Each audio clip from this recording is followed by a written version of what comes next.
अस्सलाम वालेकुम स्टूडेंट्स, मैं माजिद अली, आपका कंप्यूटर टीचर, आपका वेब डिज़ाइनिंग में रेक्ट का टीचर। तो रेक्ट में हमें अब ज़रूरत पड़ जानी है क्योंकि हमें प्रोफेशनल तरीके का काम सीखना है, तो उसके लिए हमें सॉफ्टवेयर भी सारे प्रोफेशनल चाहिए होंगे।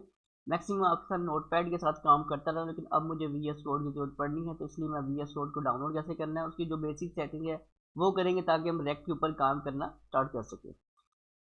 ओपन कर लेते हैं क्रोम। यहाँ मैं टाइप कर लेता हूँ जो अपने पास V S code, VSCODE code enter करते हैं। हमारे पास तो ये कोई कोड नहीं है, ये एक सॉफ्टवेयर है जिसे हम क्लिक करके डाउनलोडिंग पे लगा देंगे अभी, ताकि ये सिस्टम हमारे पास ये हो जाएगा download. Download for the Windows stable build. Okay, मैं इस पर क्लिक कर देता हूँ जस्ट, और वेट करते हैं इसके डाउनलोड होने का। यहाँ मैं आपको साइड पे दिखा देता हूँ कि कितना डाउनलोड हुआ है और कितने MB की फाइल है। तो यहाँ भी नज़र आ रहा होगा 94 MB की फाइल है, जो कि 5 MB डाउनलोड हो चुका है, जो कि फास्ट एंड फास्ट मेरे पास डाउनलोडिंग हो रही है। ऑलमोस्ट 20 सेकंड लगेंगे मुझे डाउनलोडिंग होने में, और वो भी 9 सेकंड, 8, 5, 7। तो ये जी छोटा सा सॉफ्टवेयर है जो कि मेरा 2-4 सेकंड में हो गया डाउनलोड बिल्कुल प्रॉपरली। जी डाउनलोडिंग कंप्लीट हो चुकी है। इसमें शो फोल्डर में चलता हूँ और जहाँ डाउनलोड किया उसे जाकर इंस्टॉल कर लेता हूँ। राइट क्लिक करके रन एज एडमिनिस्ट्रेटर कर लेते हैं इस सॉफ्टवेयर को, ताकि इसको मैं यूज़ कर सकूँ अपने सिस्टम में। और आप लोग भी अब अपने अपने सिस्टम को थोड़ा सा अपडेट कर लीजिएगा। यस किया, मे भी आप लोगों ने पहले से किया हो, लेकिन मैं ज़्यादा नोटपैड पे काम कर रहा था क्योंकि नोटपैड हर सिस्टम में होता था, लेकिन अब जरूरत इसकी है, तो इसे मैं कहता हूँ मैसेज ऐसे ओके कर देता हूँ मैं। इसका एग्रीमेंट है, इन्हें एक्सेप्ट करते हैं, नेक्स्ट प्रेस करते हैं, और यहाँ से कुछ चीज़ें आपको नज़र आ रही होंगी। कंट्रोल जूम करो, ये जो टिक लगा हुआ आ रहा है इसको भी कर देना है। ये जितने टिक हैं नीचे इनको भी कर दीजिएगा। और अगर आप चाहते हैं कि क्रिएट डेस्कटॉप आइकन, कि आपका जो आइकन है वो डेस्कटॉप पे भी नजर आए, तो इस पर टिक लगा लीजिएगा।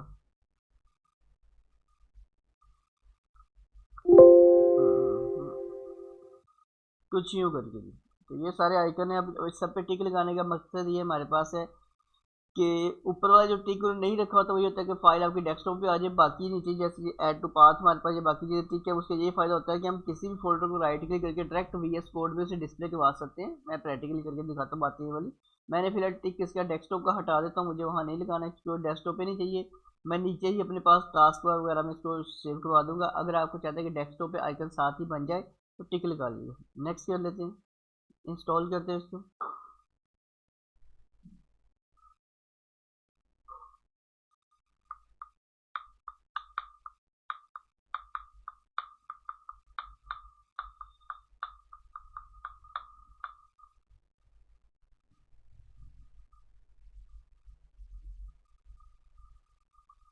ऑलमोस्ट हमारा सॉफ्टवेयर ये वाला जी कंप्लीट हो गया है, और यहाँ लिखा आता है लॉन्च विजुअल स्टूडियो कोड, कि आप इसको लॉन्च करना चाहते हैं। मैं इसका लॉन्च टिक खत्म कर देता हूँ। अगर आप टिक लगा रहने देंगे, फिनिश करेंगे, तो ये आपका सॉफ्टवेयर चलना स्टार्ट हो जाएगा। तो मैं इस पर चलिए टिक लगा रहने देता हूँ, फिनिश करके देखता हूँ क्या होता है, कि सॉफ्टवेयर वाकई खुलता है कि नहीं खुलता।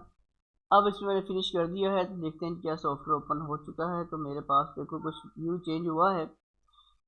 ये कुछ मेरे पास डिटेल वगैरह आ चुकी है, जो कि सॉफ्टवेयर मेरा प्रॉपरली यहाँ पे ये ओपन हो चुका है। काफ़ी कुछ इसमें इन्फॉर्मेशन मेरे पास आ रही है। ये स्टार्टिंग में क्लोज कर देता हूँ क्योंकि कुछ मैं इस पर पहले भी आपको बताया काम कर रहा था। ये सारा काम दोबारा से इसलिए आपके लिए करो ताकि आपको पता हो।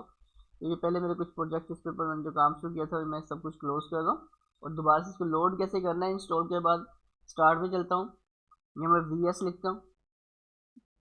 ये देखिए आपके पास ऐप लोड हो रही है। आप कोशिश करें इस पर राइट क्लिक करके इसको पिन टू टास्क बार कर दें, ठीक है। इससे क्या फ़ायदा हो, ये नीचे टास्क बार पिन आपका बन जाएगा। आपको जब भी लोड करना होगा करेगा, सिर्फ इतना काम आपने किया करना है, एक इस पर क्लिक कर दिया करना है, तो ये सॉफ्टवेयर जी हमारा पास हमारा लोड हो जाया करेगा। कुछ यूँ फाइल में जाके एक न्यू फाइल हम कर लेते क्रिएट, जहाँ पे हमने काम करना होता है। कुछ मैं ये चीज़ें मेरे पास आ रही हैं पहले वाली बनी हुई, जिसके ऊपर मुझे काम शुरू करना होगा। ये आपके जब स्टार्टिंग एक्चुअल में व्यू मिलेगा, ये जो सामने व्यू आपको नज़र आ रहा है, इस तरह स्टार्टिंग में आपको व्यू मिल जाया करेगा। अब इसमें जो जो हमने काम करना है वो सारी चीज़ें यहाँ आपको मिलती जाएगी स्टेप बाय स्टेप करके। साथ इसके बाद इसकी कुछ एक्सटेंशंस हैं, हम यहाँ क्लिक करके उनको ऐड करेंगे। जैसे कि ये मेरे पास मैंने लाइव सर्वर किया हुआ इंस्टॉल, और ये 2-3 ऐप इंस्टॉल की हुई हैं। फिलहाल हम क्या कर देंगे, इनको भी मैं कर देता हूँ डिसेबल। इसको भी डिसेबल कर लेते हैं हमारे पास। इस वक्त मेरे पास कोई एक्सटेंशन वर्किंग में नहीं आ रही। मैंने वर्किंग जब इंस्टॉलेशन करनी होती है तो हम यहाँ सर्च बार में जाके इंस्टॉलेशन करते हैं। अभी समझे कि कोई मेरे पास इसमें एक्सटेंशन इंस्टॉल नहीं है, डायरेक्ट आपने सॉफ्टवेयर डाउनलोड किया है और उसे रन किया है। जब जो जो इसकी ज़रूरत पेश आएगी फिर हम इसको ज़रूरत के मुताबिक इंस्टॉल करेंगे। अभी सिर्फ आपने इतना सीखा है कि इसको इंस्टॉल कैसे करना है, डाउनलोड कैसे करना है, ये काम क्लियर हो चुका है। तो हम अगली वीडियो में अब पूरा इसमें रिएक्ट को इंस्टॉल करते हैं और साथ के साथ क्या कर लेते हैं जी, ये जो अगर एक्सटेंशन जो ज़रूरत लगेगी ये करनी है फिर ऐड करेंगे। मतलब ये वो सारी पहले नहीं हमने करी जानी, जो लगेगा ये ज़रूरत पेश आई है ताकि आपको उसको वैल्यू पता होगा इसको क्यों किया जा रहा है। ठीक है, तो मुलाकात करते हैं नेक्स्ट वीडियो में। तो अल्लाह हाफिज़, बाय बाय। वीडियो अच्छी लगे तो लाइक जरूर कीजिएगा। Bye bye.